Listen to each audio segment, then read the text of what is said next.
Hello my students, आज की इस क्लास में आप सभी का स्वागत है। आज की क्लास में हम करने वाले हैं long answer type question interview नामक लेसन से। तो आज हम जो भी क्वेश्चन करेंगे वो एग्जामिनेशन पॉइंट ऑफ व्यू से बहुत ही इंपॉर्टेंट है, क्योंकि वे ज़रूर इनमें से जो भी आज क्वेश्चन करेंगे 3 हैं, उन तीनों में से आपको कोई न कोई क्वेश्चन ज़रूर एग्जाम में देखने को मिलेगा। इसलिए बड़ा ध्यान से समझना है, ठीक है, और इनको नोट डाउन करके अपने याद करना है। तो देख लीजिए कौन से क्वेश्चन हैं जो आज इस लेसन के बहुत ही इंपॉर्टेंट है। ठीक है, did Umberto Eco consider himself a novelist first और an academic scholar. Umberto Eco अपने आप को एक नॉवलिस्ट मानते थे या एक उपन्यासकार। देखो, नॉवलिस्ट का मीनिंग होता है उपन्यासकार, और एकेडमिक स्कॉलर का मतलब होता है शैक्षणिक विद्वान। ठीक है, how did he find time to write so much. इतना अधिक लिखने के लिए, ये सब कुछ लिखने के लिए वो समय कैसे निकाल पाते थे। अगला question, how could Eco find time to write so much in his life. ये क्वेश्चन आया हुआ 2017 में। ये आधे वाला क्वेश्चन, ठीक है, यहाँ से लेकर यहाँ तक ये 2003 में भी आया हुआ, लेकिन थोड़ी सी बातें यहाँ से पूछ ली। ठीक है, तो एग्जाम में ऐसे ही घुमा फिरा कर प्रश्नों को पूछा जाता है, तो आपको घबराना नहीं है, समझना है कैसे हम उनका आंसर दे सकते हैं। ठीक है, Eco consider himself first an academic scholar. Consider का मीनिंग होता है समझना या मानना। अपने आप को सबसे पहले वे एक एकेडमिक स्कॉलर मानते थे, एक शैक्षणिक विद्वान मानते थे। ही पार्टिसिपेटेड इन एकेडमिक कॉन्फ्रेंसेज। उन्होंने केवल शैक्षणिक जो सभाएं थी उनमें भाग लिया। पार्टिसिपेटेड माने भाग लेना। ही identified himself with academic community. और वे अपने आप को किससे जुड़ा मानते थे, एकेडमिक कम्युनिटी से ही मतलब जोड़ते थे। ही सेज दैट, वे कहते हैं कि he became a novelist by accident, कि वो नॉवलिस्ट बने अचानक ही, बाय एक्सीडेंट बने अचानक ही, बिना किसी ज़्यादा योजना के नहीं। ठीक है, उन्होंने कोई योजना नहीं बनाई थी कि मुझे एक नॉवलिस्ट बनना है। ठीक है, क्यों बने थे अभी आगे बताएगा। He wrote novels only in his empty spaces. अभी उन्होंने पहले यहाँ बात क्लियर कर दी कि वे एक नॉवलिस्ट बने, उपन्यासकार बने बाय एक्सीडेंट, अचानक ही, बिना किसी मुख्य कारण के। He wrote novels only in his empty spaces. वे केवल खाली समय में ही अपने नॉवल वगैरह लिखने का काम करते थे।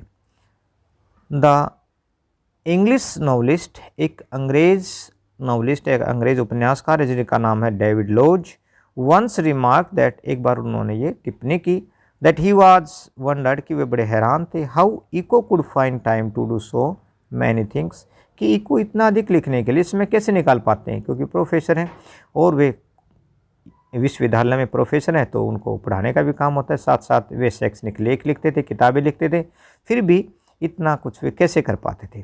तो इको सेज दैट, फिर इको कहते हैं कि ही always did the same thing. उन्होंने कोई अलग नहीं लिखा। उनका कहने का मतलब था कि मैं भी बाकी लोगों की तरह ही लिखता हूँ। इको एक्सप्लेन्स, इको स्पष्ट करते हैं, how he found time for his writings, कि इको कैसे इसमें निकाल लेते हैं अपने लेखों के लिए। ठीक है, लिखने के लिए कैसे वे उसमें निकाल लेते हैं। तो कैसे निकालते हैं देखिए इसमें क्या कहते हैं। ही सेज दैट, वे कहते हैं कि we have a lot of empty spaces in our life, कि हमारे जीवन में बहुत सारा खाली समय होता है। He works in these empty spaces, इन्हीं खाली समय में, इसी खाली जगह में क्या करते हैं, वे काम करते हैं, लिखने का काम करते हैं। ही गिव्स एन एग्जाम्पल, वे एक उदाहरण देते हैं। He ask Mukund to suppose, वे मुकंद को कहते हैं कि मान लीजिए कि, सपोज माने मानना, that he is coming over to Eco's room, कि वे इको के कमरे में आ रहे हैं, टू इंटरव्यू हिम, उसका इंटरव्यू लेने के लिए। He is in an elevator, वे एक लिफ्ट में हैं, एलिवेटर माने lift. While Mukund is coming up, जब मुकंद अपने लिफ्ट में ऊपर की तरफ आ रहे थे। Eco is Eco is waiting for him, तो इको उनका इंतजार कर रहे थे, क्योंकि ये पहले ही क्या था, एक अपॉइंटमेंट थी, तो अपॉइंटमेंट होने के कारण से इको क्या कर रहे थे, उनका इंतजार कर रहे थे, वेटिंग में थे। This is an empty space, जो इंतजार करने का जो टाइम था ना, वो क्या था, एक एम्प्टी स्पेस था, खाली समय था। ही यूजेज द एम्प्टी स्पेसिस, इसी प्रकार के जो खाली जगह थी, खाली जो समय थी, वो उनका प्रयोग करते थे। While waiting for elevator to come up, जब एलिवेटर को ऊपर आना था, उसमें इंतजार करने का जो समय था। He has already written an article, इस समय तक वे एक लेख लिख चुके थे। मतलब लिफ्ट का ऊपर आना और इको का इंतज़ार करना, दोनों ही बातें क्या थी, अपने आप में एक खाली समय के बराबर थी।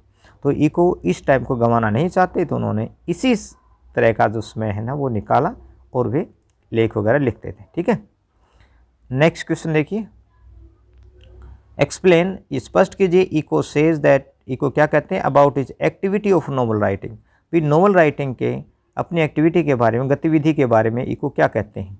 Did Umberto Eco consider himself a novelist first और एन एकेडमिक स्कॉलर, क्या उमर्टो इको अपने आप को एक उपन्यासकार मानते थे या एक शैक्षणिक मानते थे। ठीक है, शैक्षणिक विद्वान मानते थे। ये वाले क्वेश्चन है, आधे वाला जो है पहले वाले में भी आया हुआ है, तो आप उसमें जो ना बातें मिलती हैं। ठीक है, थोड़ा सा उसमें चेंज था, यहाँ पूरी तरह से वही पूछा गया है, तो घबरा मत, आप बड़े आसानी से याद कर सकते हैं। ठीक है, कॉमन बातें हैं। Umberto Eco says that, Umberto Eco कहते हैं कि ही इज़ ए प्रोफेसर, कि वो एक प्रोफेसर है, who writes novels on Sundays, जो संडे के दिन क्या लिखते हैं, नॉवेल्स लिखते हैं। He first consider himself academic scholar, हालांकि वो नॉवेल्स लिखते हैं लेकिन फिर भी अपने आप को सबसे पहले क्या मानते हैं, एकेडमिक स्कॉलर मानते हैं, शैक्षणिक विद्वान मानते हैं, शिक्षा संबंधी वो लिखना चाहते हैं, पढ़ाते हैं, इसलिए अपने आप को क्या मानते हो, एकेडमिक स्कॉलर मानते हैं। He has written 40 scholarly books, उन्होंने 40 विद्वतापूर्ण किताबें लिखी हैं। But he has written only 5 novels, लेकिन नॉवल लिखने की संख्या कितनी है, केवल 5 ही है। एट द एज ऑफ 22, 22 वर्ष की उम्र में, ही अंडरस्टूड, वे समझ जाते हैं, that the scholarly books should be written in narrative aspect, कि विद्वतापूर्ण जो किताबें हैं उनको भी वर्णात्मक पहलू से लिखा जाना चाहिए, नैरेटिव स्टाइल से लिखा जाना चाहिए। दैट इज़ वाई, इसी कारण से his essays have a narrative aspect, कि उनके जो एसेज के अंदर भी कैसे पहलू थे, नैरेटिव एस्पेक्ट थे। ठीक है, उनकी टेक्निक कैसी थी, नैरेटिव थी, वर्णात्मक, वर्णन के तरीके से वे एसेज लिखते थे। He started, sorry, he says that, वे कहते हैं कि he started writing novels quite late, बहुत ही देरी से उन्होंने नॉवल लिखना शुरू किया। At about the age of 50, लगभग 50 वर्ष की उम्र में। यहाँ इसमें तक वो क्या कर रहे थे, केवल स्कॉलररी वर्क्स ही लिख रहे थे, स्कॉलररी जो किताबें थी वही लिख रहे थे।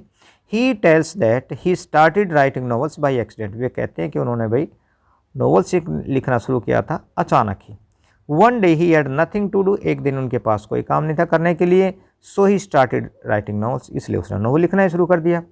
He is different from other scholar, लेकिन वे दूसरे जो विद्वान थे, दूसरे जो लेखक थे, उनसे अलग थे। He did not adopt the dull and boring style of his scholarly writings, उन्हें अपने विद्वतापूर्ण किताबों के लिए बोरिंग और नीरस जो है ना, उन स्टाइलों का प्रयोग नहीं किया। ठीक है, he tells the story of his research, उन्होंने अपनी रिसर्च की कहानी को भी अपने एसेज में शामिल किया। ठीक है, जैसे किसी कहानी को बताते हैं, इसी प्रकार से उनके ऐसे भी कहानी नुमाते।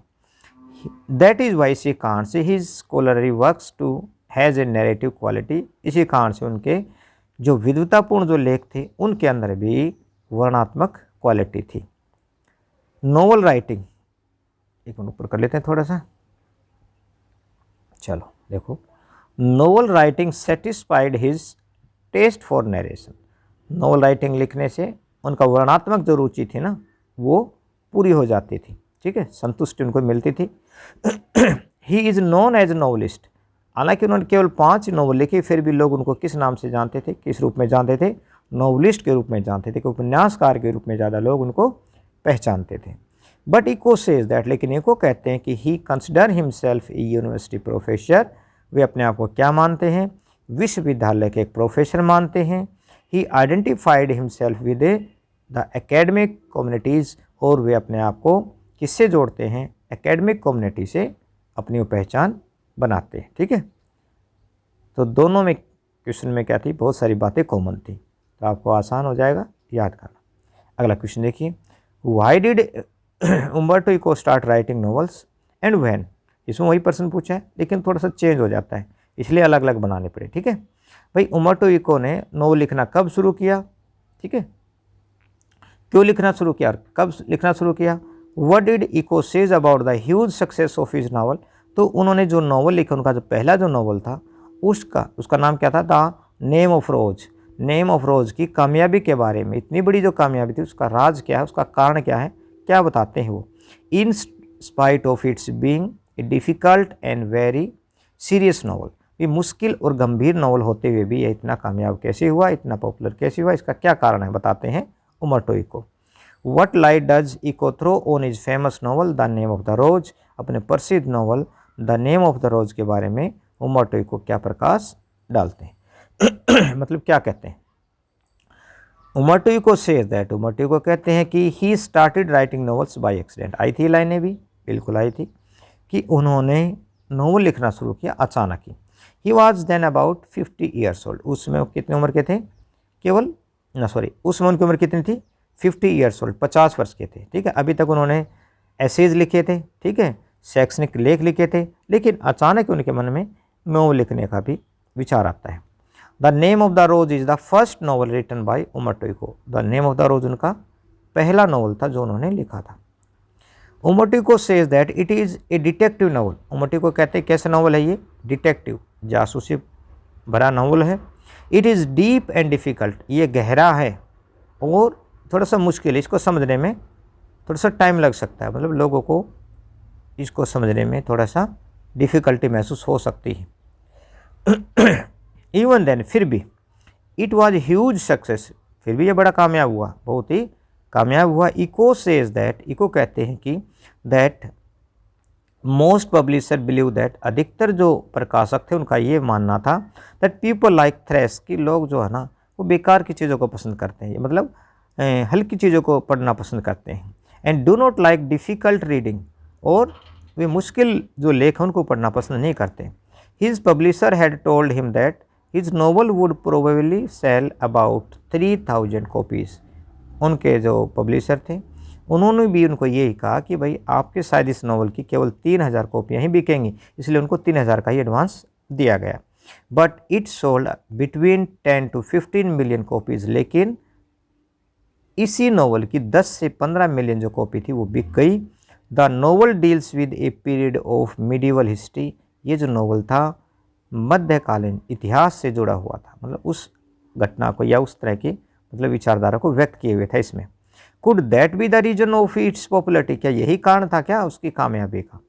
But a lot of books had been written about medieval past before Eco's novel, लेकिन इको के नावल से पहले भी तो बहुत सारे किताबें लिखी जा चुकी थी मेडिवल पास्ट के बारे में। यदि ऐसा होता तो वो भी इतनी पॉपुलर होती, ठीक है।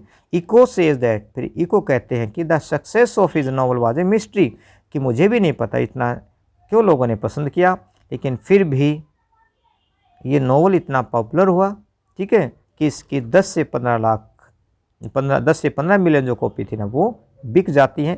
तो इससे पब्लिशर भी हैरान थे और साथ ही साथ उमर्टो इको भी हैरान थे, इसलिए वो कहते हैं कि इस नावल की कामयाबी अपने आप में क्या है, एक रहस्य है। तो ये थे द इंटरव्यू नामक लेसन के इंपॉर्टेंट क्वेश्चंस। काफ़ी सारी बातें आपस में मिलती जुलती हैं, तो आपको याद करने में भी आसानी हो जाएगी, ठीक है। तो यही क्वेश्चन है जो आपको एग्ज़ाम में देखने को मिलेंगे, ठीक। तो इनको बिल्कुल भी मिस मत करना। इस क्लास को आपको, इस क्लास में जो भी क्वेश्चन कराएं उनका आपको बहुत अधिक लाभ होने वाला है, ठीक है। तो नोट डाउन करें और याद करें।